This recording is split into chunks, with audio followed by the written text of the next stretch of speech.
গতকাল 10ই ফেব্রুয়ারি রাতে গেছিলাম বার্থডে পার্টিতে। পাখির বার্থডে পার্টি। পাখি বলতে কিন্তু আবার বার্ড ভেবো না। ওই মেয়েটার নামই পাখি, যার বার্থডে, তো তার নাম ডাক নামই পাখি। ওই যে দেখো দাঁড়িয়ে আছে, মাথায় লাইটিং জ্বলছে, ওই কিন্তু বার্থডে গার্ল আজকে। তো যাই হোক, সবাই মিলে চলে গেছিলাম। তখন রাত 9:30 বাজে। তখনও সেলিব্রেট করা হয়েছিল না, যেহেতু আশেপাশেরই সবাইকে বলা হয়েছে, তার জন্য একটু রাত করে সেলিব্রেট করা হয়েছে। দেখো কিন্তু বার্থডে গার্ল সবার জন্য ওয়েট করে দাঁড়িয়েছিল।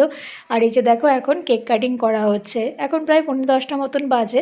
এখন দেখো সবাই মিলে কেক কাটছে, মানে ওর পাশে সবাই দাঁড়িয়ে রয়েছে। দেখতে বেশ মজা লাগে না বাচ্চা কাচ্চা জন্মদিন হলে?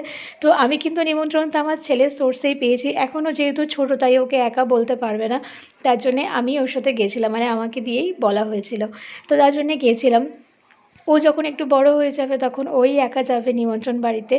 তো দেখো কেক কাটিং করা হয়েছে, আর আমার ছেলে তো মানে ওখানে গিয়ে 1 মিনিটও স্থির নেই। এদিক ওদিক এদিক ওদিক খালি দৌড়ে বেড়াচ্ছে। ভয় এটাই, ওদের ছাদ তো বেশি বড় না, মানে গার্ডওয়ালটা বেশি দেওয়া নেই, ওটাই একটু ভয় করছিল।